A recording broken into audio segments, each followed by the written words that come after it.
皇后。樊太医，靖王妃刚刚生了，是个小世子。皇后，靖王妃已经产子了，你再加把劲儿。朕的几个皇儿不是早夭，就是因为战乱流落民间。如果皇后生下的是位公主的话，那么你们也不必再等吴三桂破城了，就直接送朕上路吧。陛下，陛下，生了。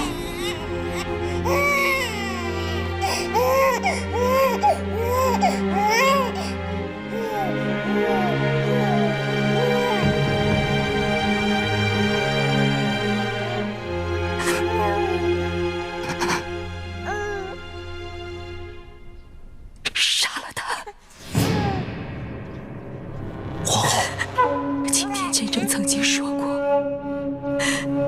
这孩子倘若是个公主，便是来传递亡国之意的妖孽。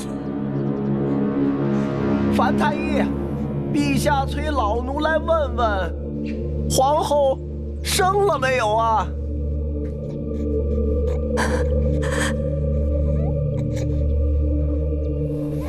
刘总管，快去向陛下报喜，皇后顺利诞下皇子，母子平安。啊！哈哈哈哈哈！天佑我大明，天佑我大明啊！哈哈哈哈！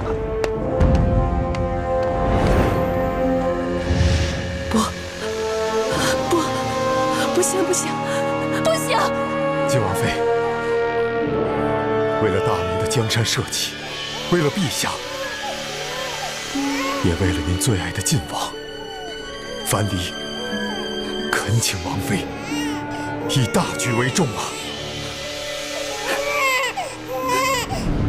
陛下，好啊。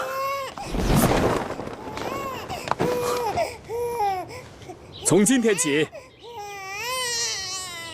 这个孩子就是大明朝的太子了。恭喜陛下！陛下万岁万岁万万岁！太子千岁千岁千岁！1年前，在紫禁城里的爱新觉罗福临也添了个儿子。如此的巧合，这一定是冥冥中自有天意。福临给他的儿子起名叫玄烨，烨，火光，也就是光明灿烂的意思。那么朕这个太子取名叫慈轩，轩是太阳光辉的意思。朕倒是要看看，将来这2把火，谁能够主宰这万里江山？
这是我家传之宝，是我这个做干娘的给小郡主的一点祝福吧。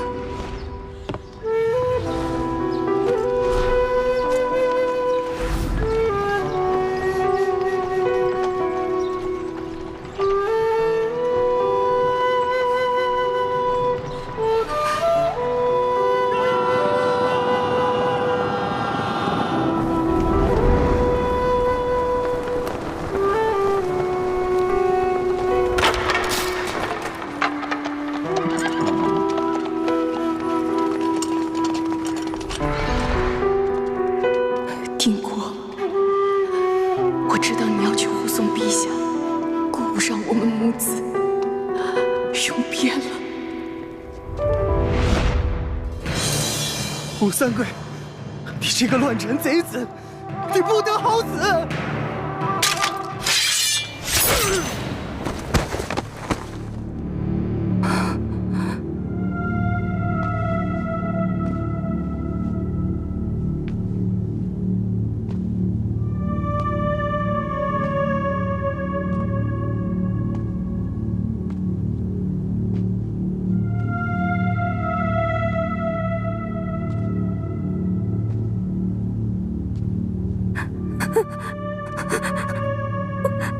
你知道吗？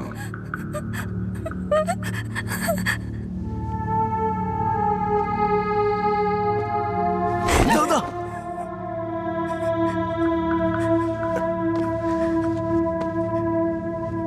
这里头没有陛下的家眷，只有晋王的家眷。李定国的家眷，太好了！如今朱由榔全仗李定国护着，才能苟延残喘。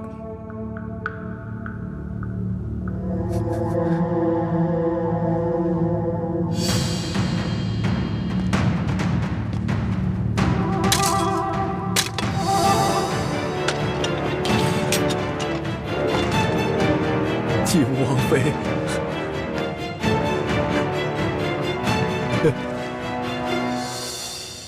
王妃，我本不该出卖您，可是这些个工人都是无辜的，我不能看他们白白的死去啊！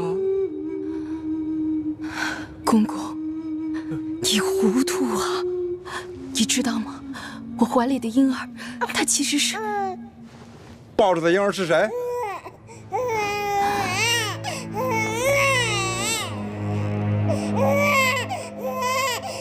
是你和晋王的孩子吧？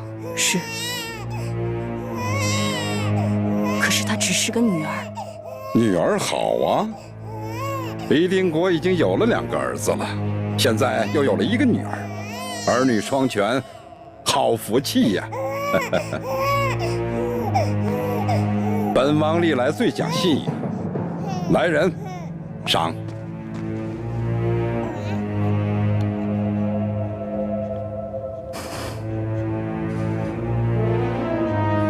平西王，你说话可要算数，放了他们。晋王妃，我对不住你和晋王，我只能以死谢罪了。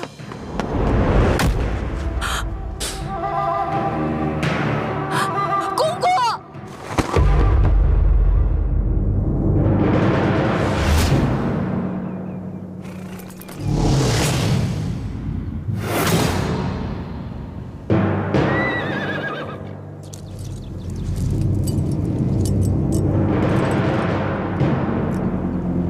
思行，这把金钥匙你收好了。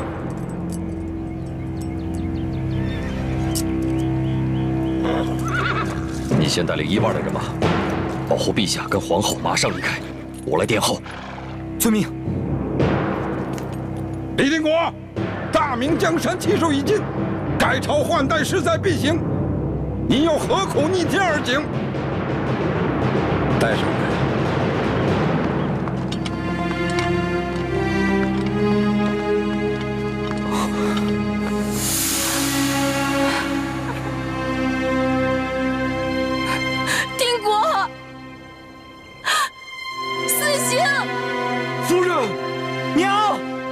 李定国，只要你交出朱由榔，本王立刻将你的妻子和孩子毫发无损地送到你身边，还要上书大清皇帝，封你为王。李定国，你不会这么绝情吧？你们可是结发夫妻。别忘了，还有你刚刚出世的女儿呢。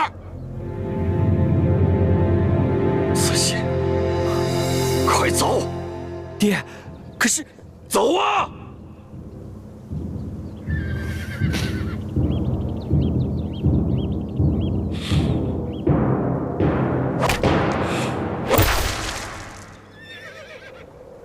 夫人，我李定国欠你的，来生一定相还。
杀了你结发20年的妻子和刚出生的女儿。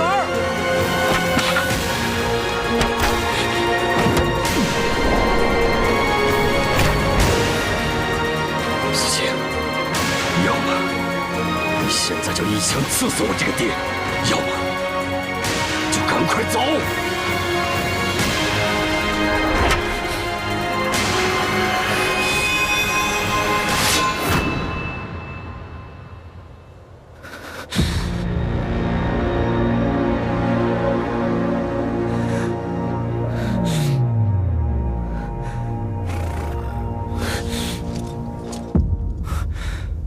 父亲，儿子不敢弑父。从今往后，你不再是我爹。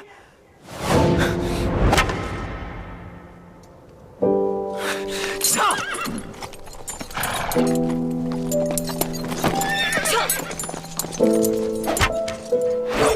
迎战！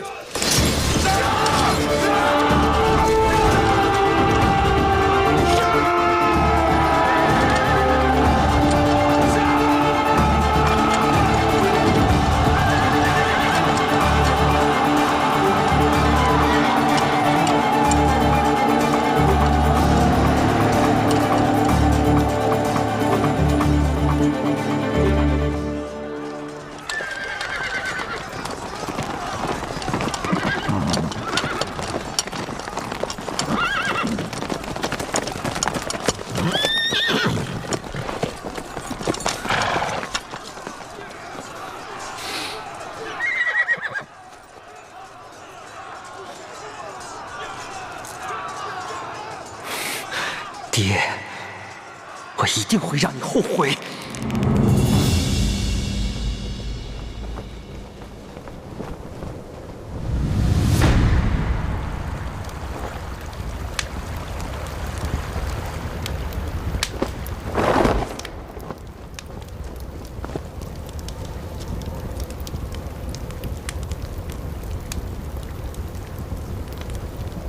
李定国一世英雄。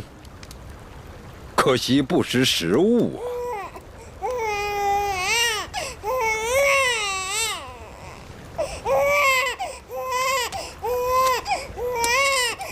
哎呦，来来来！哎呦！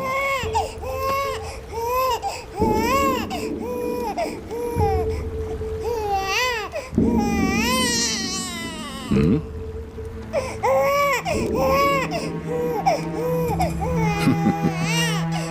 原来是这块玉佩救了你一命。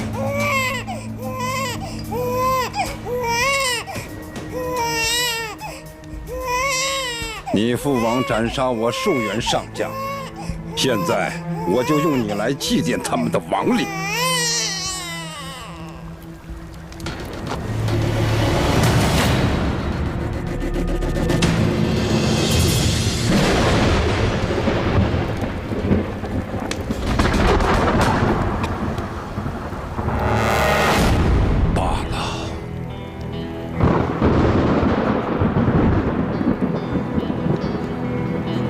本王一生征战多年，杀人如麻，手上不知沾了多少鲜血，可却从未亲手杀过婴儿。今天，我就把你留在这战场上，是生是死，就看你的造化了。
相公，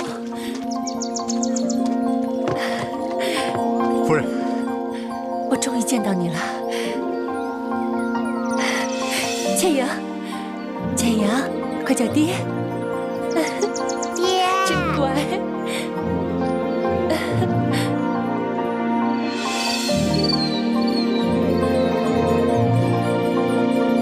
这就是明珠谷了。早在多尔衮率清军入关之前，崇祯皇帝就预感到大明江山不保，于是他未雨绸缪，设置了3处秘密基地，为的就是将来有朝一日能光复大明。这其中一处便是明珠谷。许多不肯归顺大清的高人骑士，全都隐居在此。果然是一处世外桃源。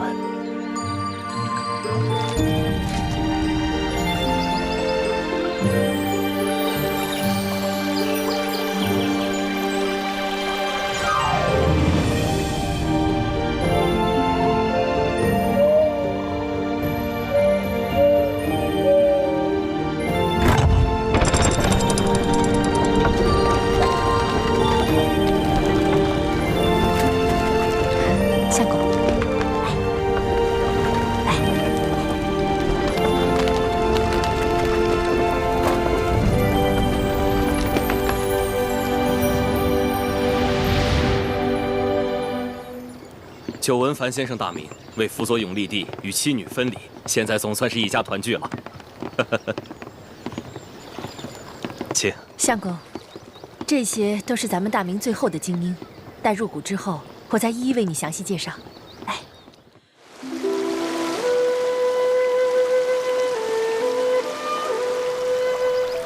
义父，你今天怎么肯带我出谷玩了呀？今天是你7岁生日。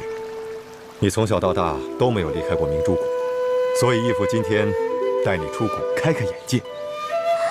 哇，那我是不是能吃到很多很多好吃的？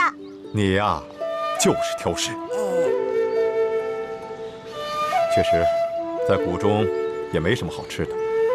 易欢，今天你想吃什么，义父都买给你。哇，真的吗？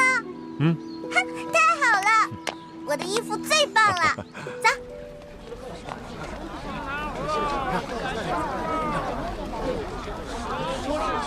好，请问，到底发生什么事了？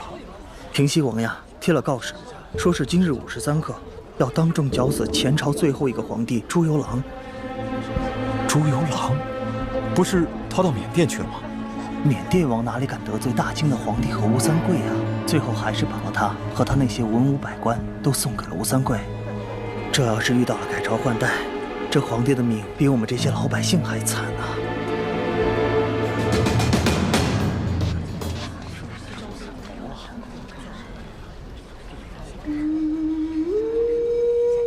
台上跪着的那个男人，还有他旁边跪着的那个女人，你好好的看看他们，记住他们的样子，永远都不要忘记。他们是谁啊？我为什么要记住他们的样子，永远不忘？先别问为什么，听义父说，好好看看他们。这是你第一次看见他们，也是最后一次看见他们了。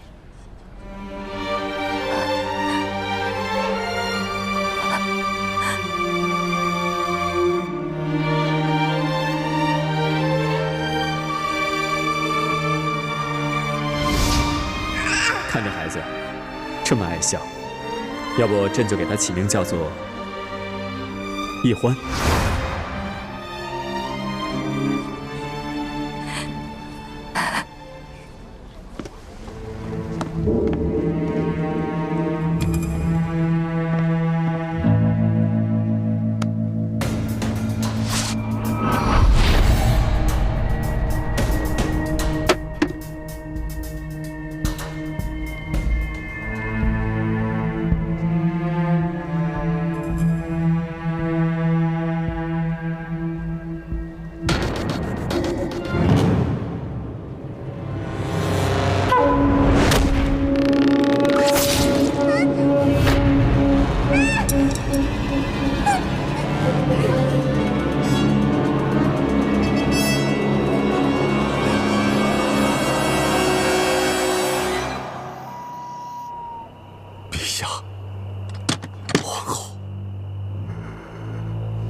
把他拿下！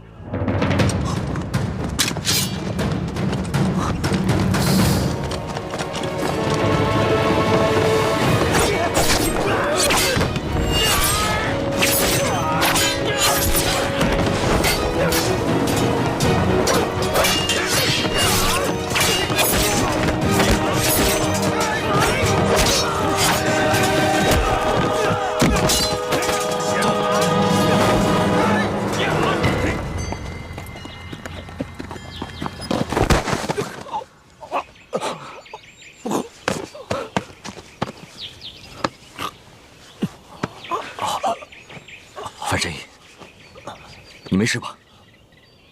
你是晋王？他们在哪？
太子。平身。谢太子。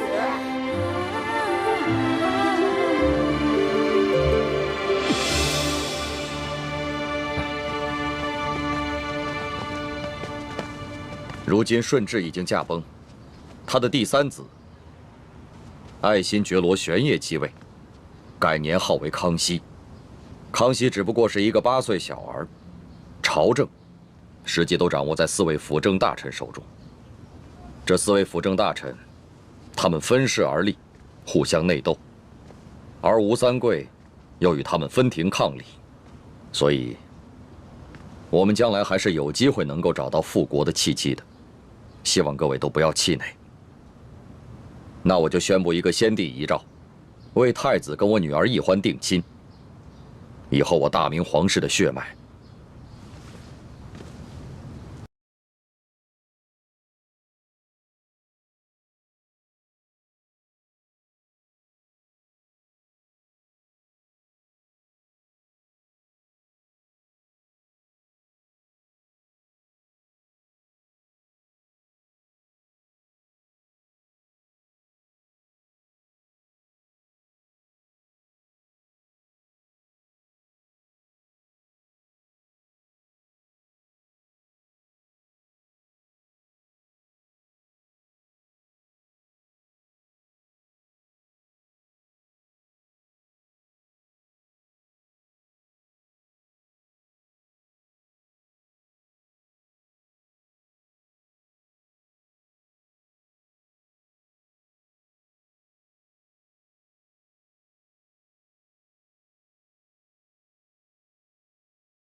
进行严格的培训。我们会将我们毕生所学毫无保留的都传授给你们。是。那我们以后是不是不能玩了？不能说话。我负责传授你们兵法、战略、战术。我来教授你们各项技能和各种兵器。我负责教你们医术，还有读古之术。我负责教你们四书五经、琴棋书画乃至天文地理。我就负责教会你们易容变声、缩骨异形等各种技艺。我将教你们暗器功夫，以及破解制造各种机关。啊，这么多课程还没学我就晕了。奕欢妹妹，你我可是大明最后的希望，我们要加倍努力，给所有的兄弟姐妹们做个榜样。你可再也不能像以前那样贪吃贪玩、偷懒耍滑头了。要你管，你凭什么管我？你是我未来的媳妇，我就有权管你。呸！我长大了才不会嫁给你这么离趣的家伙呢。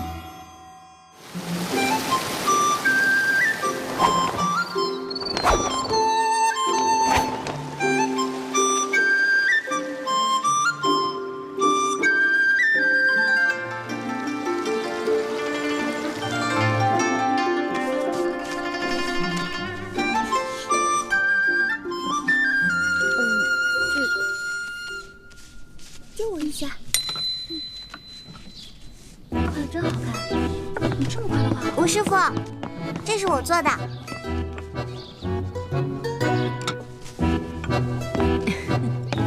你看到我的东西了吗？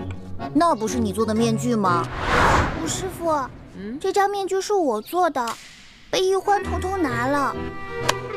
奕欢，他居然偷懒不肯做作业，居然偷了同学的功课来搪塞我。上课的时候，奕欢竟然还装病。奕欢这孩子呀，比其他的孩子都聪明，只要稍加努力，前途不可估量。每次都是这样，认错认得贼快，可是一掉头就外甥打灯笼，照旧。奕欢，从明天开始，别人练1个时辰的功夫，你要练2个时辰。别人做1份功课，你得做2份。你这样根本不配做帝王的女儿，日后还怎么指望你光复大明？奕欢，不要让我失望。你这孩子，今后要多用点功了。奕欢，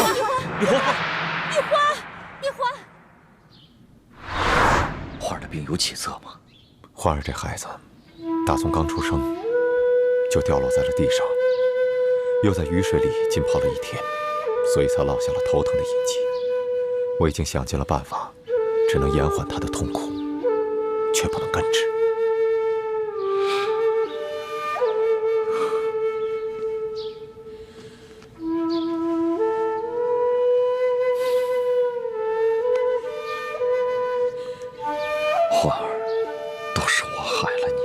其实欢儿的病也不是不可医治，只是需要找到一种特别的药引。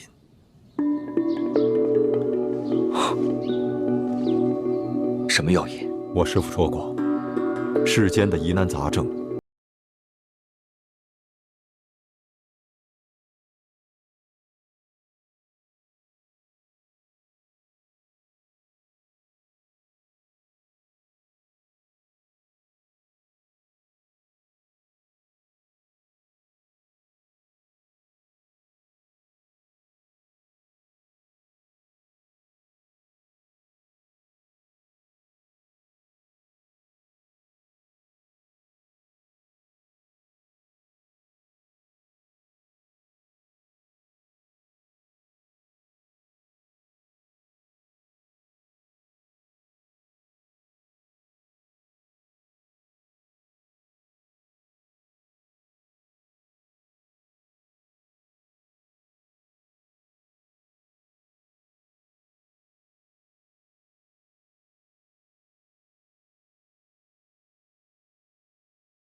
，1个时辰之后才可以休息。二师傅，为什么小师妹就不用练？易欢身体不好，剑王说了，除了轻功、暗器、独骨、易容这些自保之术之外，他想练多少便练多少。你们接着练吧。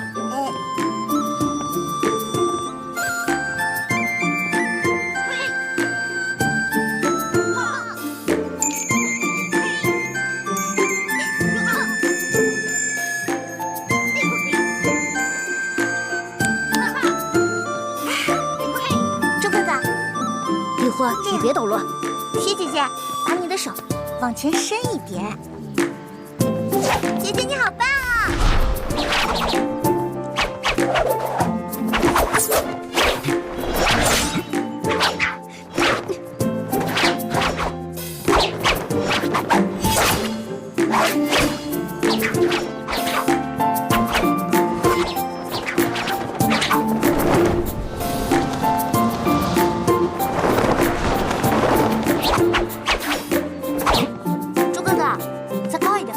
认真点。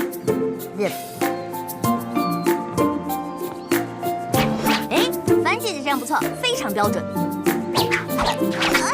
干嘛呀，叶哥哥？你想刺死我啊？我跟你说话呢。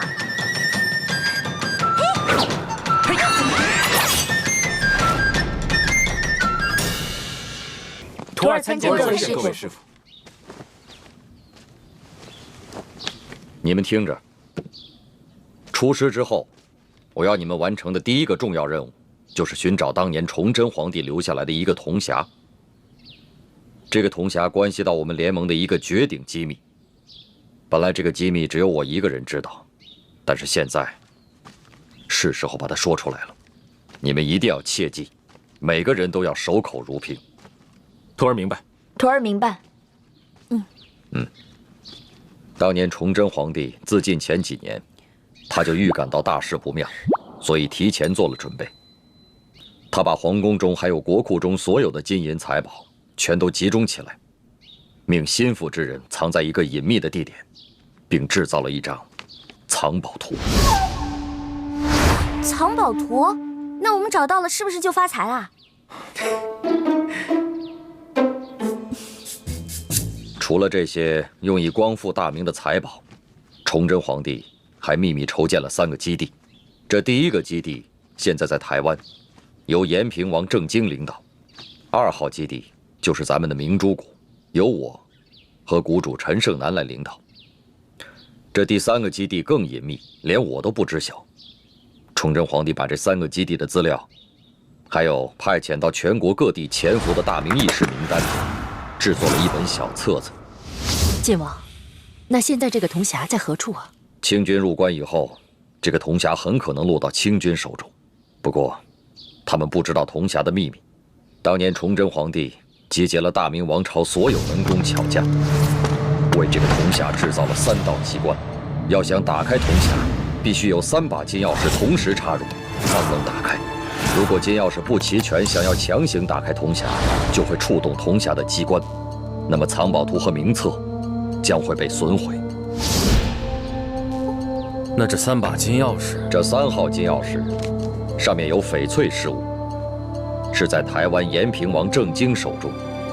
这第2号金钥匙上有玛瑙饰物，本来是张献忠所得，后来落到了我的手上。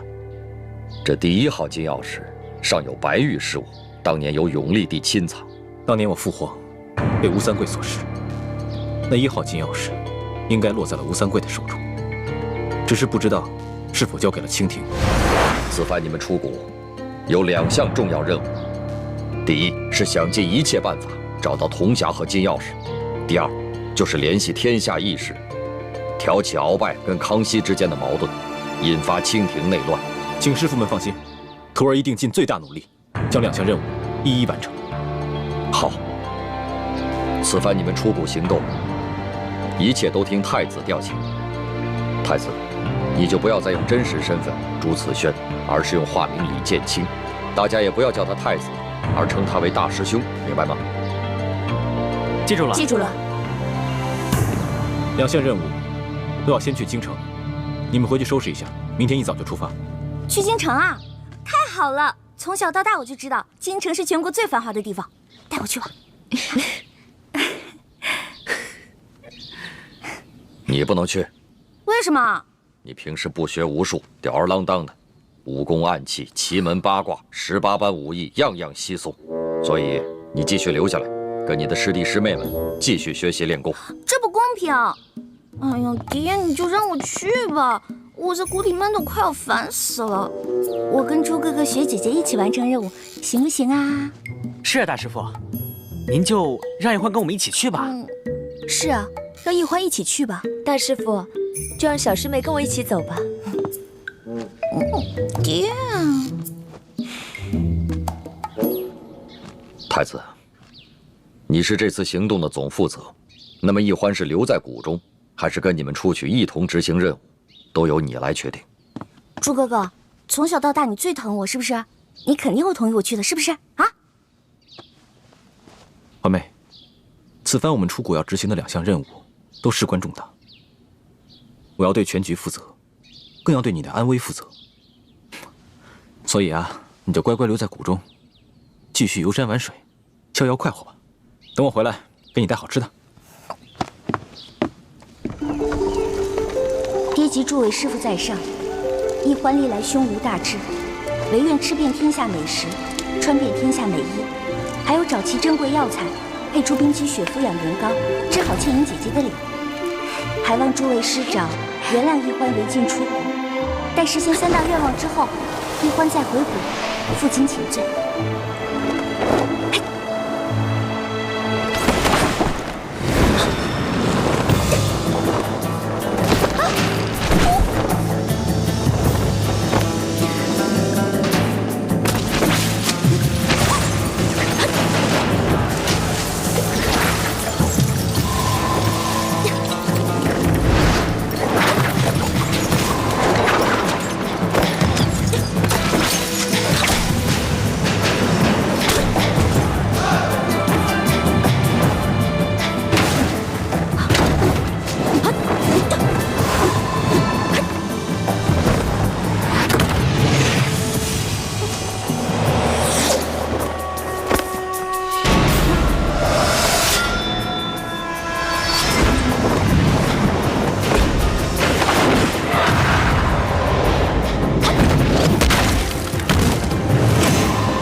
常常夸耀这个机关有多难多难，还不是被我2、3下就搞定了？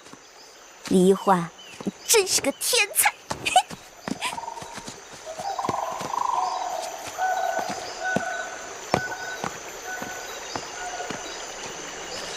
川先生，你立刻飞鸽传书给太子他们，告诉他们，奕欢已经出谷，让他们务必保护好奕欢。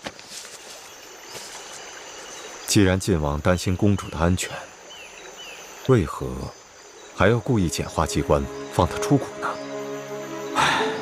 晋王，7年前，当时我逼不得已就自作主张，就把公主跟你儿子给调包了。7年前，我亲手射杀的女儿，竟然是我大明朝最后一个公主。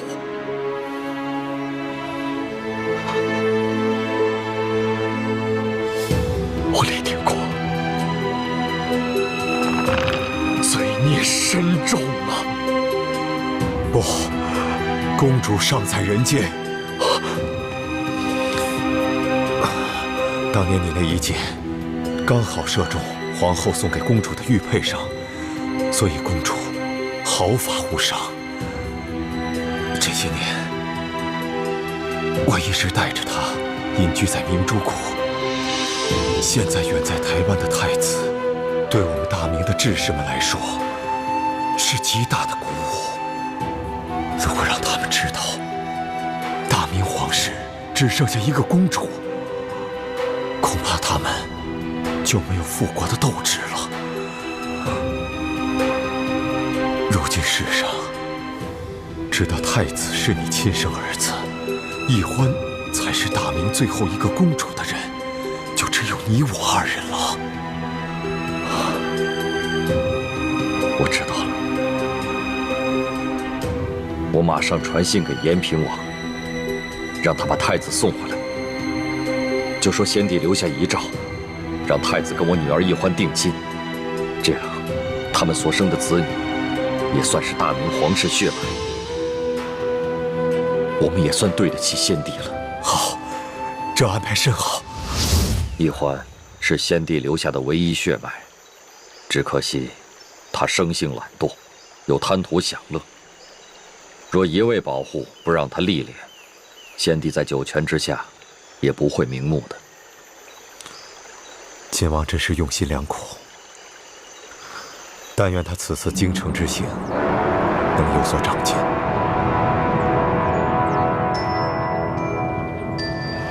看桃仁，好看，多好这个。哎，卖鸟嘞！哎，您看我这鸟。鸟儿应该自由的飞翔，不应该在笼子里。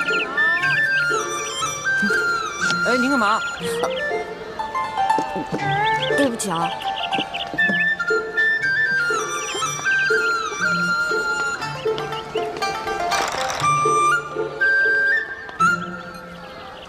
师傅们都说清田无道，民不聊生。可为什么京城又如此繁华呢？难道是师傅们久未出国，已经不知道这个世界变了？让开，让开，让开，让开，让。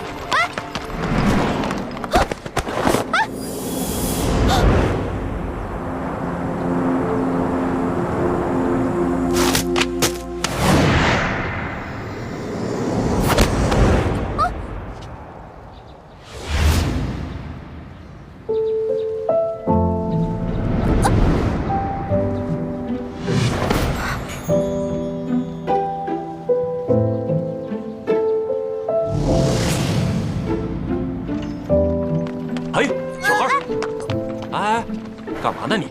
啊？对不起啊。不妨事。是，少爷。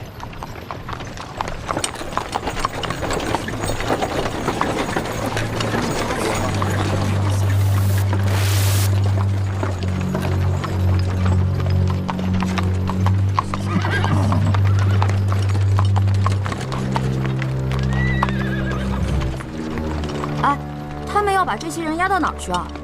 还能去哪儿？当然是菜市口了。菜市口？卖菜的地方？哼，菜市口你都不知道啊？菜市口是朝廷行刑的刑场。那他们犯了什么罪啊？那车上还有婴儿呢，也要被砍头啊？哎，他们可是前明的余孽，口口声声要光复大明，这都是特等的大罪，是要诛九族的。当今皇上这么残暴，诛九族，怪不得这些人要光复大明。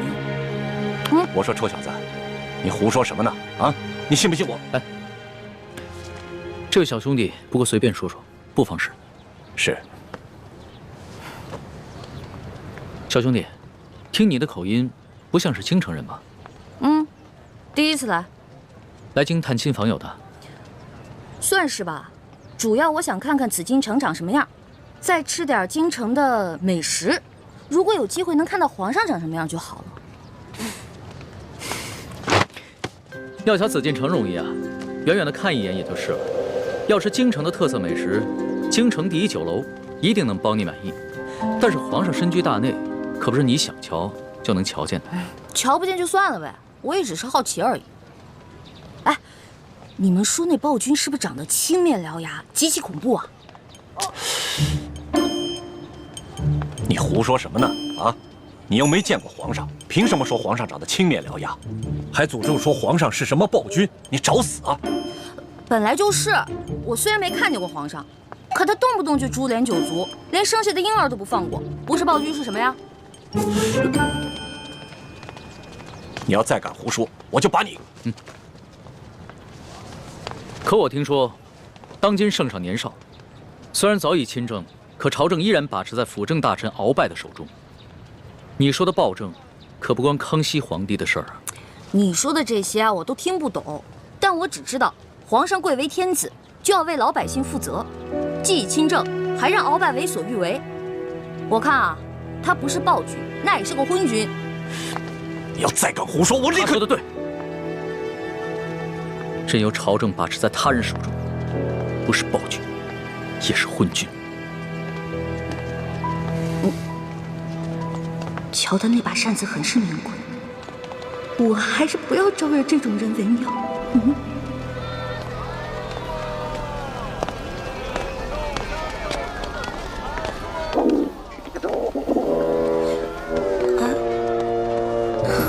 好了好了，我知道你饿了，要不然先把你填饱了，再去找猪哥哥他们。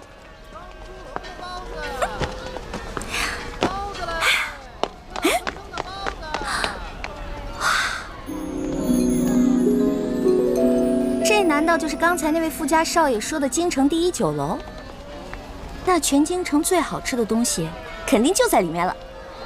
您慢走啊！哎呦，客官，您里边请。您请。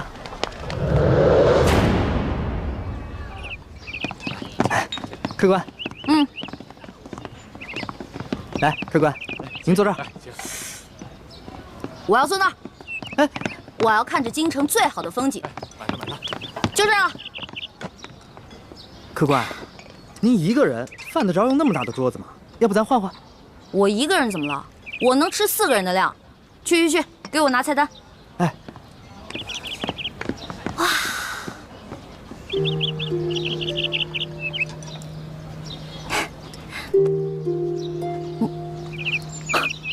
好巧，又见面了。原来是你啊！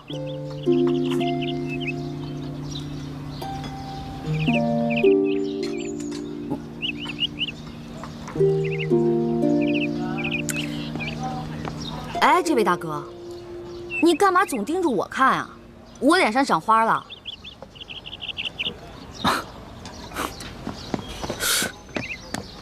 客官。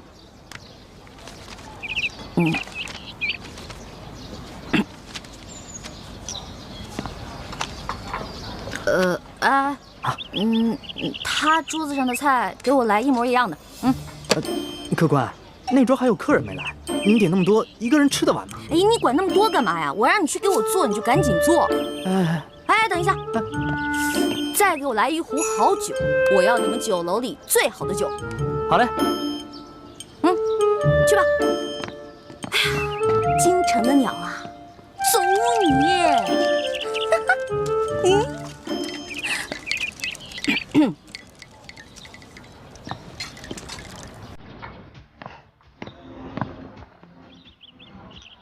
我说这位大哥，干嘛一直瞪着我看啊？啊，还瞪我是吧？行，今天你瞪我，那我就瞪你，看谁瞪得过谁。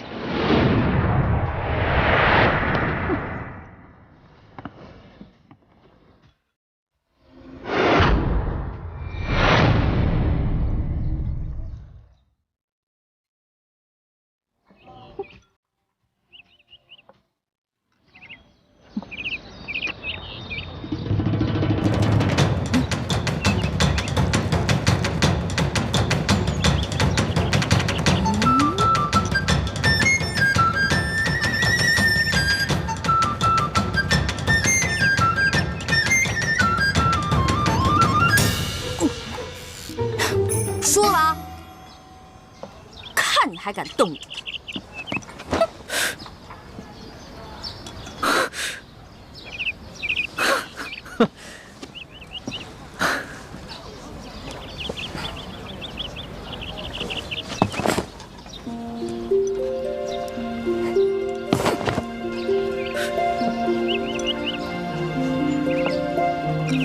无赖！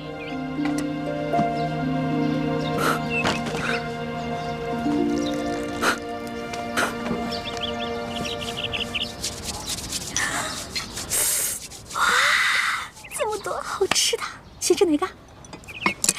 尝尝。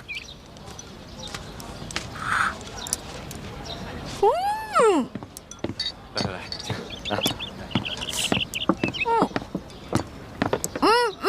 不太够。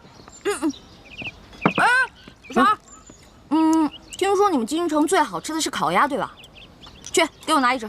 客官，您点的这桌菜，足够4、5个壮汉吃了。烤鸭你吃得完吗？什么意思啊？怕我吃不起是不是？我有的是钱。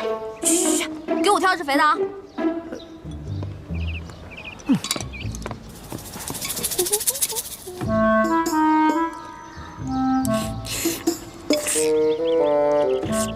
客官，烤鸭。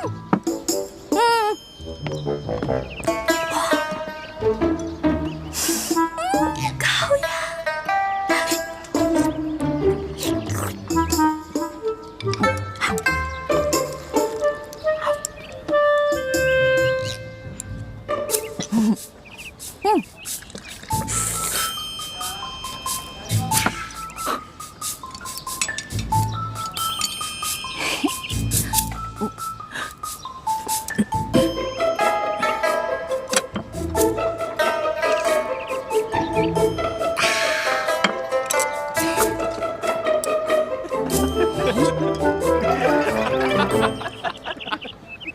你看他的吃相啊！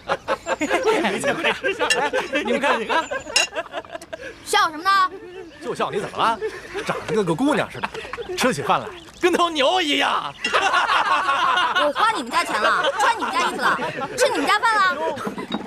看不出来，你不仅食量大，脾气也挺大的呀。今儿我就替你父母好好教训教训你，改给你的臭毛病，不然以后可娶不着媳妇儿。想教训我，小爷请你们吃鸭肉。不。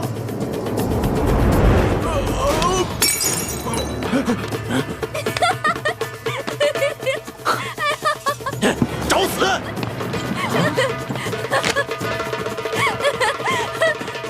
哎，打了横是吧？哎，各位，来这京城第一酒楼都是寻开心的，兄台何必跟这位小兄弟过不去呢？你是谁啊？要你多管闲事儿？在下龙三，小二来了。怎么了，几位爷？这样，你给这位客官加几个好菜，再加1壶好酒，都记在我账上。在下替这位小兄弟向你赔个不是。哎，来，几位爷消消气儿，这边请。哼。小二，这些银子够不够？够，用不了这么多。剩下的都赏你了。好，谢谢爷。果然是个富家公子，哼，有钱了不起啊！别以为你替我道歉，我就会感激你。嚯！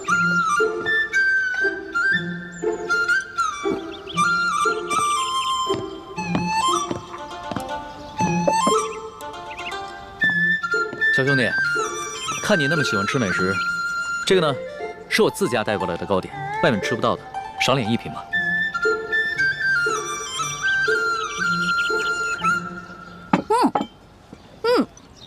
这个真好吃，你们家厨子可真厉害。哎，你那个大个子跟班呢？啊，我让他出去办事了。可惜我吃的太多了，这也吃不下了。小二，哎，来了，你帮我把这些全都包上，我要带回去。啊，好，那请先结下账。哦。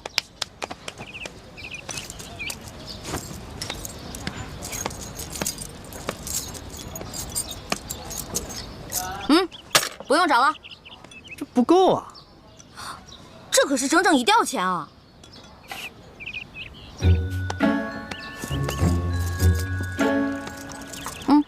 拿去。这还差得远呢。这回够了吧？只够个零头。这么多钱只够个零头？你这京城第1酒楼的菜也太贵了吧？这些钱都是我跟我兄弟姐妹1年的利钱呢。这儿可是京城第1酒楼，可不是你们乡下的草棚子小饭馆。你看看，看看咱这桌布，看看，再看看咱们店的陈设，啊！我跟你说，除了皇宫敢用黄色，普天之下没人敢用黄色，唯独本店。为什么？因为本店是先皇特许。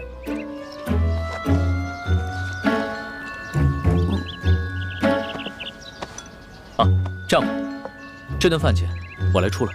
哎，且慢。虽然我知道你比我有钱，但是我也知道，无功不受禄。这样吧，我能不能先欠着，等我哥哥来了以后再付给你？可以啊，但是把你刚才掏的那块玉压在本店。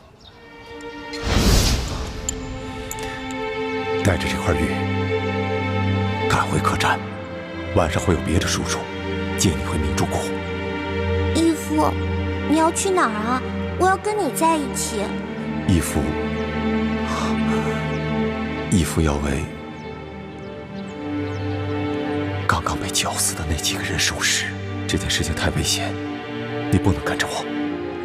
那些被绞死的人跟咱们有什么关系啊？义父为什么要去给他们收尸？你还小，你不明白。记住，这块玉是你亲娘留给你的最后遗物，也是唯一能证明你身份的信物。你千万不能把它弄丢、弄脏。不行，这是我娘死前留给我的唯一遗物，不能给你。那客官的意思就是要吃霸王餐了。小兄弟，这个京城第1酒楼有个不成文的规矩，礼敬天下身怀绝技的能人异士。所以呢，你要是有什么绝技的话，能露出个1两手，这样的话就可以免了这顿餐费。对，如果你实在没有现银的话，可以露手绝技给大伙儿瞧瞧。那什么样的绝技啊？来，小兄弟，你看到这上面挂的字画了没有？只要你能题一首诗，写一首好字儿，或者是画一幅画，就够格了。不瞒兄台，诗词歌赋、书法绘画，我样样都会，但是可能比不上这上面的墨宝吧。若是小兄弟觉得自己文采稍逊的话，那会不会什么别的，比如某种乐器、舞蹈，或者武功杂艺？没错，乐器嘛，我会好多种，舞蹈、杂艺、18般武艺，我也都会那么一点点。但是绝技，恐怕还谈不上吧。原来客官所学杂而不精啊！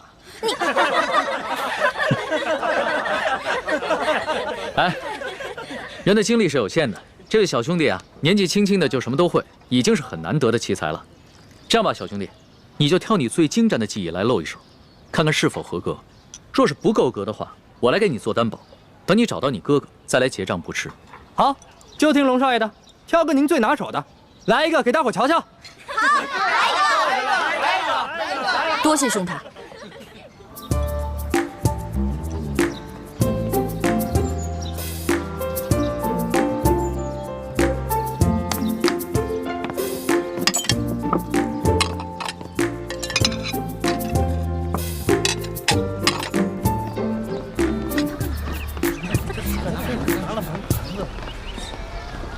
他要干嘛呀？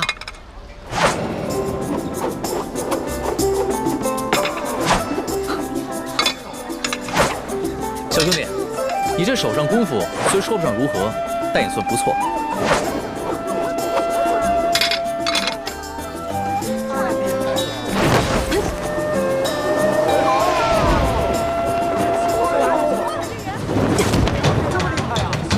好，原来小兄弟最擅长的是轻功啊！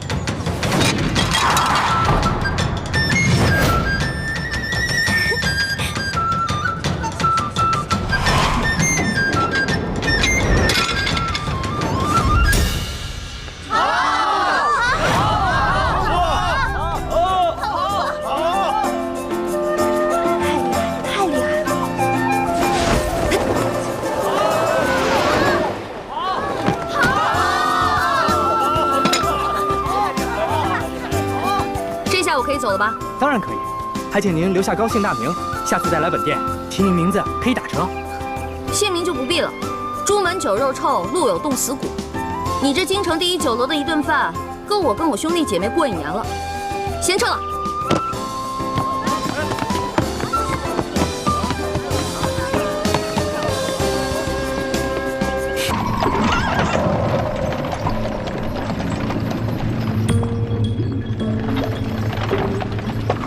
看来马车已经进了紫禁城。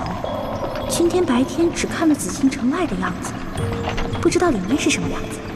这马车等会儿肯定要出宫回鳌拜府，我是继续躲在马车上等出宫呢，还是找机会留在皇宫啊？啊，好难得有机会进了皇宫，我要是不观光一下就离开，会不会太可惜了？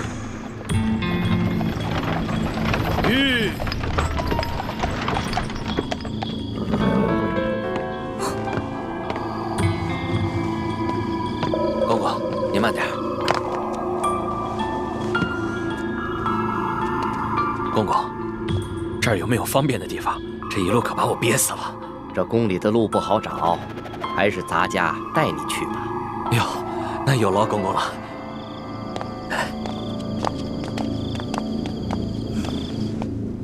哎呀，啊，行行行，我知道你饿了，别叫了。御膳房里面有举世无双的美食，要不然先喂饱肚子。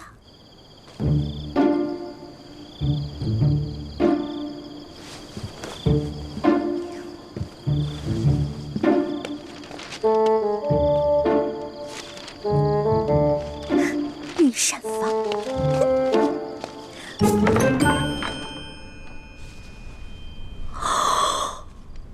哦。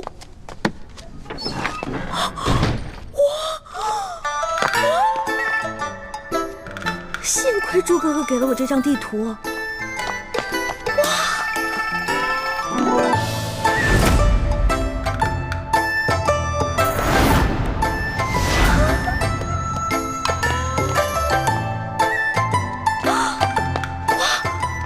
这么多金银财宝，全是真的。上了鳌拜的车反而因祸得福了。我得把这些金银盘子全都带走，带到明珠谷给我的姐妹们。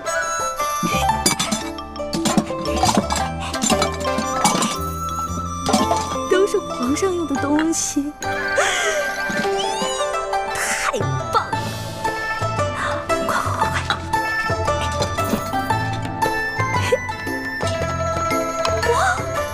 哇！好吃。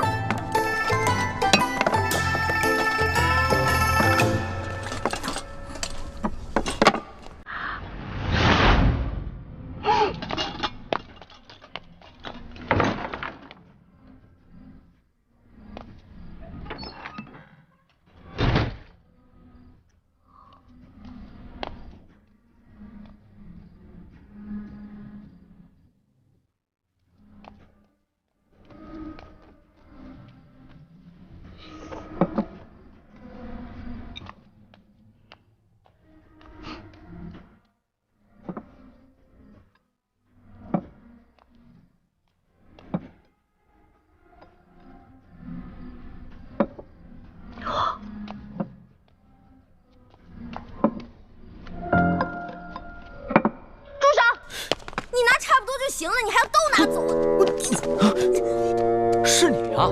谁啊？我跟你不熟，别跟我套近乎啊！哎，是我。哎，是你呀！是不是在里面？啊！我记起来了，我记起来了。嘘啊！嘘，我们换个地方说。走走走走。哎呀，我的东西，我的东西！好。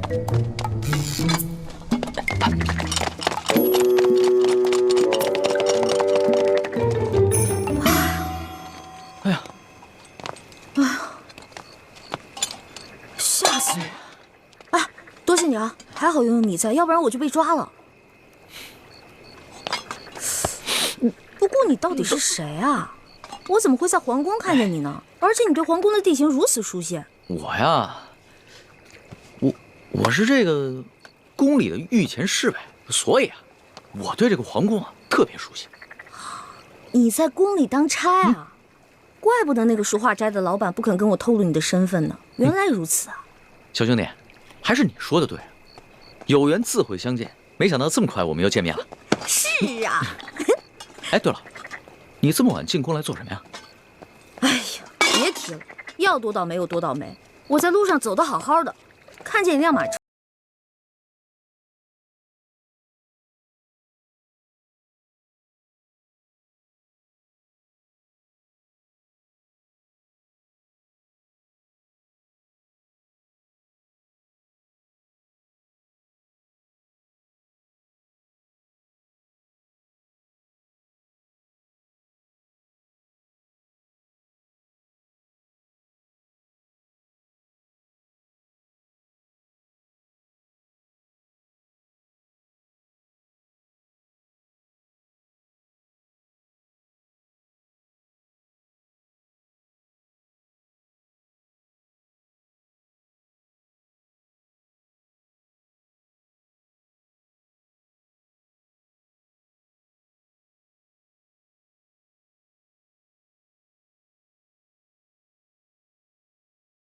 有奸细，但没有想到他居然如此放肆，胆敢公然勾结内奸，真是不把皇上放在眼里。还是小皇帝无能呗，这拉屎的呀，居然被吃屎的欺负。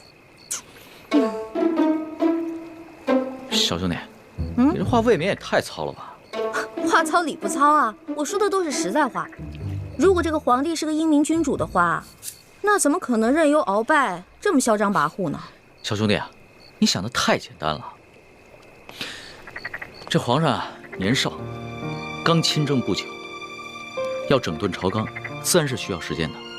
而且他确实想做出一番大事，要不然的话，他也不会派我乔装打扮，在宫外打探消息了。怪不得你在酒楼花钱这么阔气，原来是奉旨花钱啊！你这个差事不错啊！哎，我都跟你聊饿了，还好我在御膳房拿了点吃。这样，我带你去一个特别安全的地方慢慢吃。去哪里啊？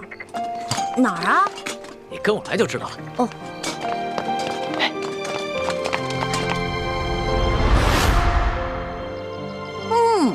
可是这御厨做的就是不一样，不光做的好看，吃着也香哈。那当然，能侍奉皇上的御厨，那都是天下第一的大厨子。哎，你不是说你是皇上的心腹侍卫吗？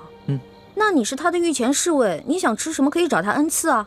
那干嘛半夜三更的去御膳房偷吃的？我哪是偷偷去吃啊，我那是光明正大的去吃。要不是为了掩护你，我哪会被那些相熟的侍卫追着满宫跑啊？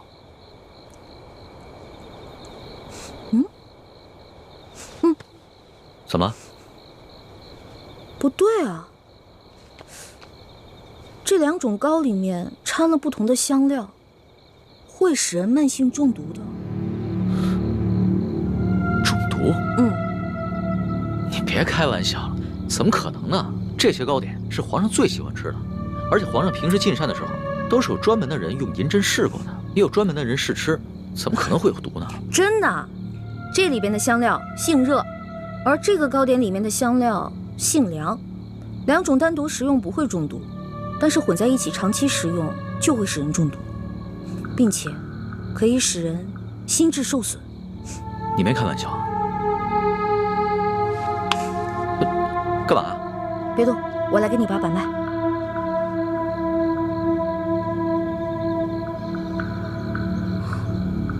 这位小兄弟，你的脉象已经显示你慢性中毒了。那个替皇上试吃的人，不会就是你吧？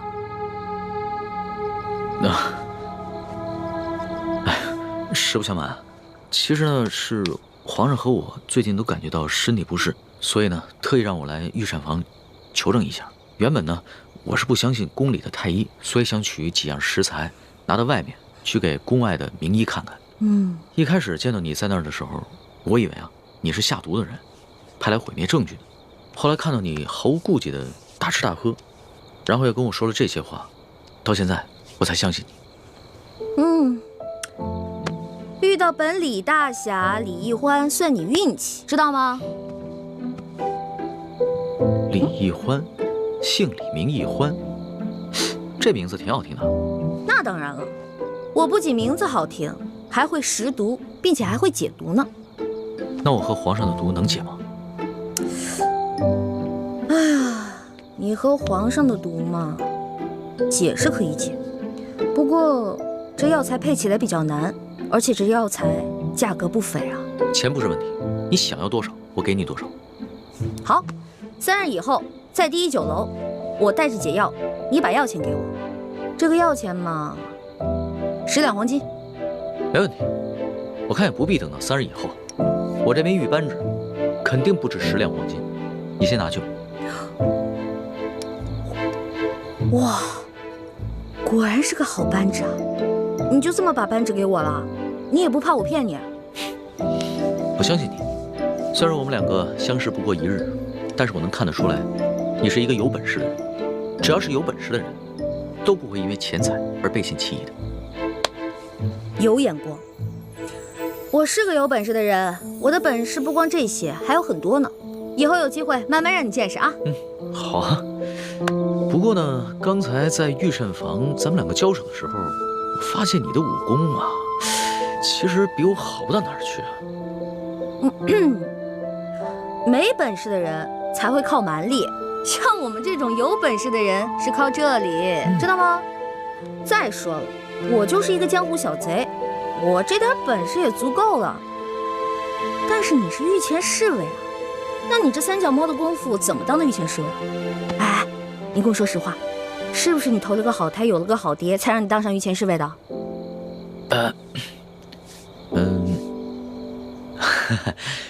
实不相瞒，我确实是投了个好胎，有个好爹。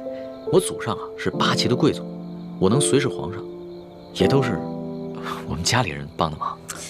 任人唯亲，这康熙小皇帝啊，果然不是什么明君啊。哎，也就是你啊，说这样的话。要别人说这样的话呢，我早就拉他去见官了。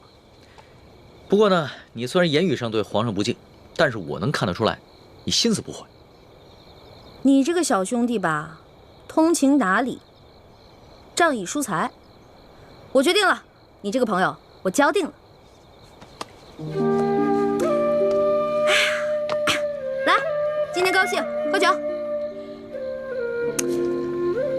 我这壶底的酒可不是一般的酒，这个酒呢，是我在山里发现的野山葡萄酒，也不知道哪位仙人何年何月何日酿造的，总之特别好喝。你别以为你是皇上的小跟班，吃惯了好多御食，好多御酒，就不把我这个酒当回事儿了。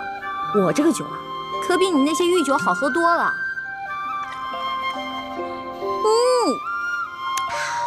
爽，尝尝。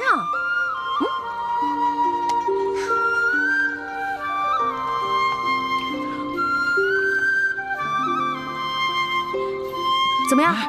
啊，是好酒啊，是吧？多喝点。哎，小兄弟，你是哪儿的人啊？为什么要进京啊？我呀，我就是一个江湖游侠。我进京呢，就是来看一看京城有多繁华，吃遍京城的美食。2呢，我是想找一些珍贵的药材，配一款冰肌雪肤养颜膏，给我姐姐脸上疗伤。你姐姐的脸怎么了？哎呀，别提了，一说到这事儿吧，我就特别内疚。小的时候啊，我背着大人，拉着我姐姐去山里玩。哎，妹妹，咱们回去吧。平日里师傅们都不让咱们上山玩，说山里有野兽，那是他们吓唬咱们呢。走吧。哎呀，哎呀，走啦！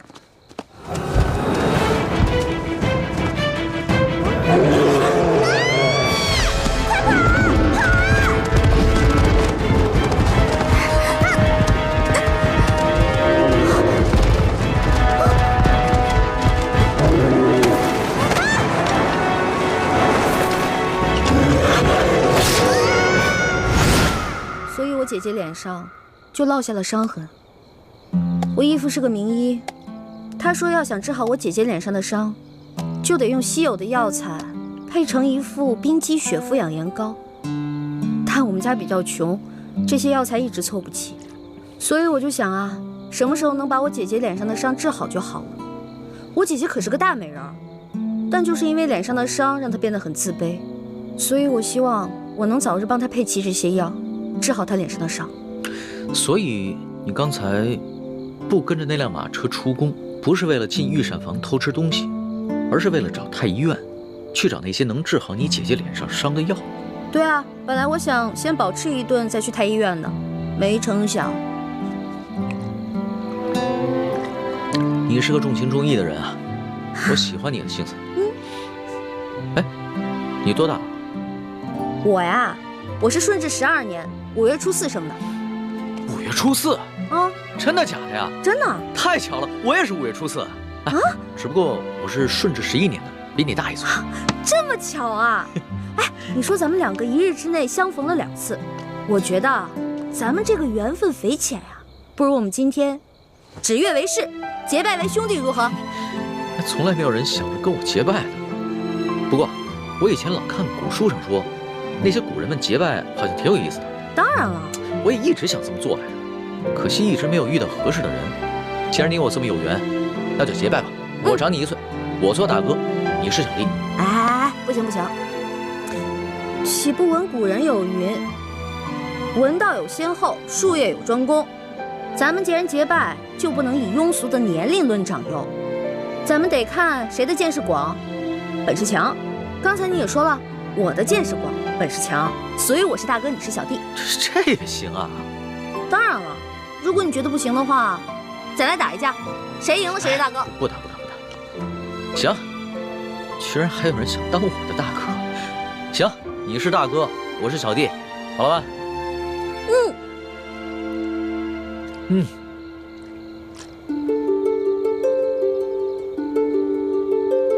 我李一欢，我龙三，今日对着月亮发誓，结为异姓兄弟。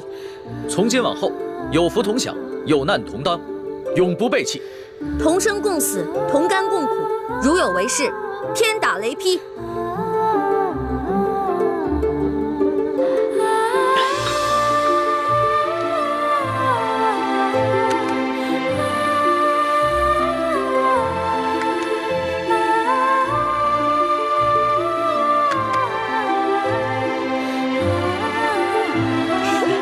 大哥请，小弟请。哎，对了，我们现在都结拜了，以后不能骗你了，要不然会天打雷劈的。大哥，你说什么呢？你可真是个小白兔！我之前说那个解药需要10两黄金，其实只需要10个铜板。我跟你结拜了，所以自然不能骗你了。哦，还有这个玉扳指，还给你吧。我是刚开始看你那么有钱，所以想顺便敲敲你的竹杠。不过现在咱们都结拜了，我就不能再骗你了，我得讲义气啊。大哥果然是个性情中人。不过我们刚刚对着月亮发誓，要有福同享，有难同当。小弟的东西呢，就是大哥的东西。这个玉扳指啊，大哥你就好好收着吧。这个东西啊，小弟多的是，不必还我了。当真啊？当真。我们刚刚发过誓的，你总不想让小弟被天打雷劈吧？像你这样的小白兔，行走江湖不得被人炖了给烤了吃啊！不过你放心吧，现在有大哥在呢，大哥保护你。行，那日后小弟就多仰仗大哥关照了。放心吧。乖啊。